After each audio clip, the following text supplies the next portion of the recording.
kalau pendekatan kita harus dekat-dekat, nggak boleh jauh-jauh. Siapa yang kita dekati? Anak didik kita. Nah, 8, 3, 3, 4 itu apa? Ayo. 8 dimensi profil.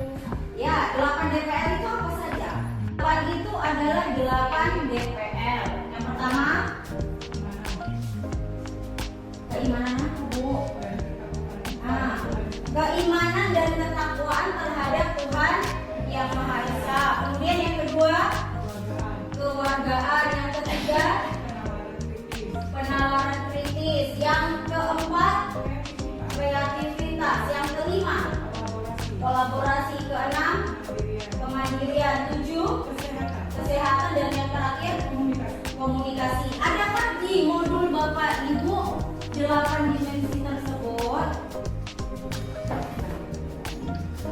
Ada? Ada.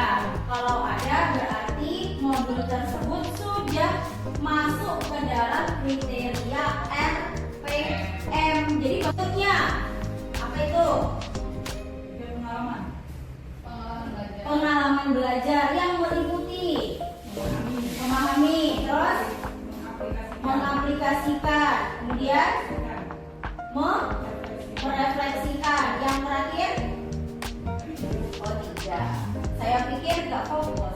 Kalau dulu Bapak Ibu ketika membuat modul atau membuat RPP, dulu bahasanya RPP, rencana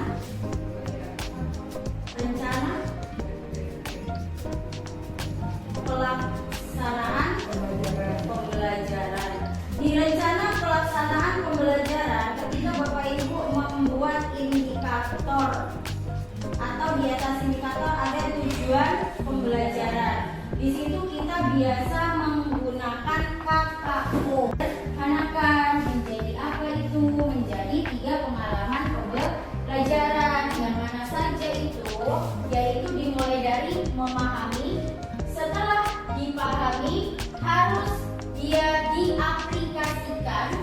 Setelah itu direfleksi. Sama seperti kita.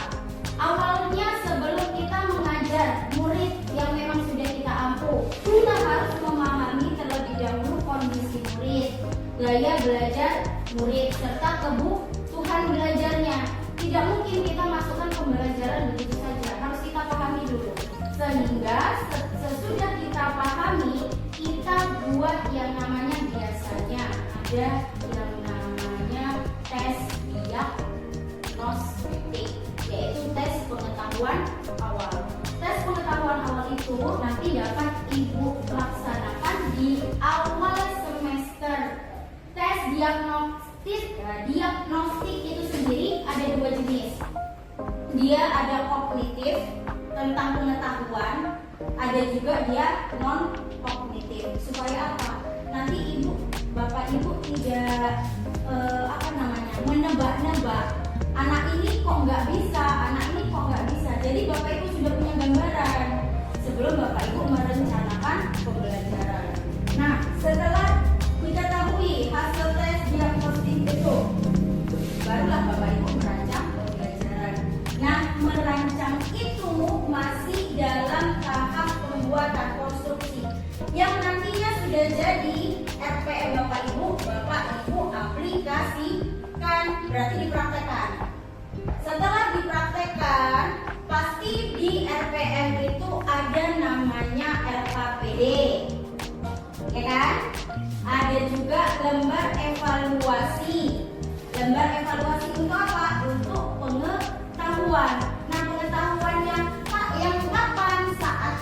Saat pembelajaran tadi berlangsung. Atau Bapak Ibu juga bisa membuat evaluasi itu ketika selesai satu bab. Namanya dia adalah sumatif per bab. Bukan berarti sumatif per semester, karena ada sumatif. Nah, setelah selesai pasti Bapak Ibu memberi nilai. Dan nilai yang diterima masing-masing murid apakah sama? Pasti tidak. Ada yang dia ketika kita tentukan, oh rasa saya materi ini tidak terlalu sulit, jadi menurut saya saya 68 itu adalah nilai terendah. Dan ternyata ada murid kita yang nilainya 43.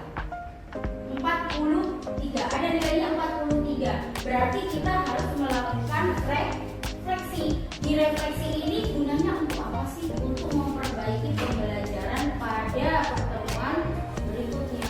Kalau saya menggunakan metode ini, kemudian pada metode berikutnya saya gunakan lagi, kok ternyata tidak ada kemajuan. Berarti yang harus kita ubah adalah metode. Nah, saya mau bertanya metode Bapak Ibu ketika melaksanakan pembelajaran apa saja yang sering lah, yang paling sering Bapak Ibu gunakan metode mengajar Bapak Ibu?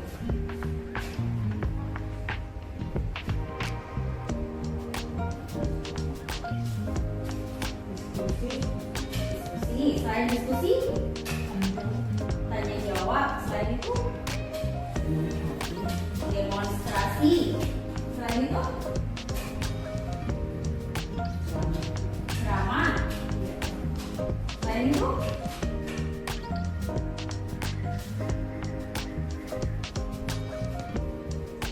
apa lagi? Kalau modul ajar RPM ya. Untuk fase B kelas 3 tentang panca indera. Ya, tentang panca indera. Dimana di sini urutannya kita masukkan dulu dimensi profil lulusannya. Dimensi profil lulusan tadi kan ada 8. Ya kan Bapak Ibu? Tidak 8-8-nya bisa kita masukkan. Jadi dipilih yang sesuai dengan materinya. Nah, yang dimasukkan di sini adalah bernalar kritis, kolaborasi, komunikasi. Kalau ada kolaborasi, pasti nanti akan ada diskusi karena berkolaborasi, ataupun ada PBL atau PJBL. Itu untuk model pembelajaran. Nah, tujuan pembelajaran di sini yaitu katanya melalui kegiatan mengamati video anatomi tubuh manusia dan diskusi kelompok, murid dapat menyebutkan 5 jenis panca indera manusia secara tepat dan berurutan. Kemudian tujuan pembelajaran yang kedua yaitu melalui kegiatan eksperimen sederhana dan membaca teks literasi, murid dapat menyebutkan bentuk fisik dan fungsi spesifik dari masing-masing panca indera secara benar dan logis. Nah, saya bertanya Bapak Ibu, panca kan artinya 5. Panca indera kita apa? Mata, hidung, kulit, telinga, lidah. Nah, kalau mata fungsinya untuk melihat, hidung mencium, telinga mendengarkan, kulit meraba atau merasa, lidah merasa. Jadi antara meraba dan merasa itu beda ya. Kalau meraba itu artinya permukaan. Kalau merasa berarti ibu bisa mencicipi. Semua hadir hari ini. Baik, untuk topik hari ini, Bu. Kita belum berdoa. Oh iya, baik anak-anak kita sebelum mulai pembelajaran kita hari ini, alangkah baiknya kita berdoa menurut ajaran dan agama kita. Bu Maria, Bu yang video aku hari ini Bu. Loh, kan kita jadi Coba kami dulu nak, kamu udah berdoa ayo. Ayo Maria, maju. Kan kau udah diunjuk. Ayo, kita jadi sempurna. Ayo maju maju. Langsung siapa nih? Kelas ya Bu. Seluruhnya berdiri. Siap. Disalam kepada Ibu dulu. Selamat pagi Bu. Teman-teman, sebelum kita mulai belajar, marilah kita berdoa menurut ajaran agama kita masing-masing. Doa dimulai. Doa selesai. Tepuk tangan untuk teman yang sudah bikin doa.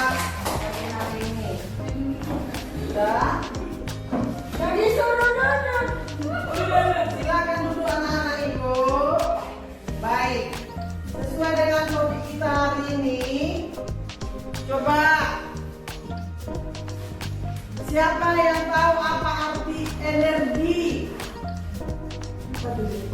Energi, judulnya energi anak ibu.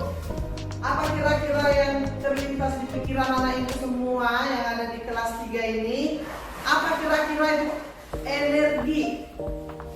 Energi. Panas.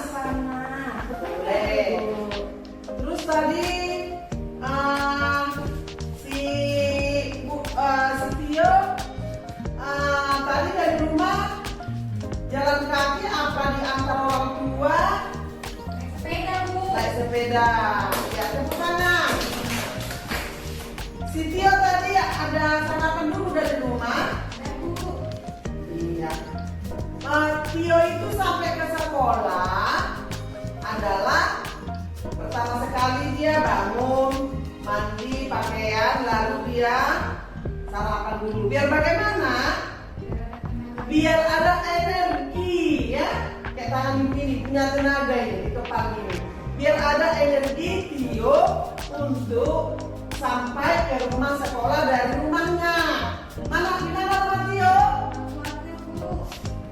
Kalau energi Tio nggak ada, Tio tidak mungkin sampai ke kelas kita ini untuk belajar setiap harinya. Jadi anak ibu alangkah baiknya bila hari-hari sekolah itu harus sarapan. Coba apa-apanya, kalau udah lobek, campur, lekok, dan lain sebagainya. Sudah ibu akhiri sampai di sini hari ini buat anak-anak kami kelas 3 dan saya ucapkan terima kasih. Selamat siang. Oke, beri tepuk tangan kepada Ibu Mari. Kita sudah tahu di instansi ini SD. Jadi lebih baik ditulis kelas garis miring semester. Jangan jenjang lagi di sini SD. Di sini udah SD. Gitu ya. Jadi di sini alangkah lebih baiknya kelas semester. Jadi di kelas berapa pada semester berapa. Kalau seperti ini kan kita nggak paham materi itu di semester berapa. Kemudian buat semester yang lagi Bu. Nah, kan ini. Yang dipencet tombolnya tuh loh. Oke, stop dulu. Capaian pembelajaran. Capaian pembelajaran ini yang diambil di bagian mananya? Pemahaman IPAS-nya atau ada elemen satu lagi? Kalau di pemahaman IPAS, ambil yang di pemahaman IPAS. Karena kalau di pemahaman IPAS itu dia materinya dan tidak seluruhnya diambil. Catat ya, ibu-ibu. Ketika kita sudah menemui titik koma, ini udah CP yang lain. Iya, tahu. Gitu. Kalau kita letakkan di sini seluruhnya, berarti seluruh CP ini masuk ke dalam materi energi tadi. Banyak kali yang bilang, udah malu sebulan ini. Jadi ambil seperlunya saja. Seperti itu. Jangan semuanya dimasukkan. Kalau semuanya dimasukkan, karena kan kita berangkat dari CP. CP turun jadi TP, TP turun jadi ATP. Alur tujuan pembelajaran. Contohnya, yang pertama, peserta didik. Ini untuk Kemendikbudristek sudah disepakati di tahun 2025 tidak menggunakan peserta didik. Tidak menggunakan bahasa peserta didik, melainkan murid. Murid memahami bentuk dan fungsi panca indera. Ini semester 1 tadi. Ya, kalau untuk energi, ini contohnya, ya, ada di sini. Sumber dan bentuk energi serta proses perubahan bentuk energi dalam kehidupan sehari-hari. Cukup itu saja CP-nya. Ya, kemudian naikkan lagi Bu. Jadi di sini bukan saya mengajari ya, tapi ini saya hanya mengoreksi dari pembelajaran yang saya terima ketika saya di kelas. Keterampilan proses ini PJBL-nya, prakteknya apa saja itu tidak semuanya bisa kita masukkan. Kecuali di sini tadi ada membuat replika kincir angin. Silakan masukkan Tujuan pembelajaran ketika ada membuat replika kincir angin silakan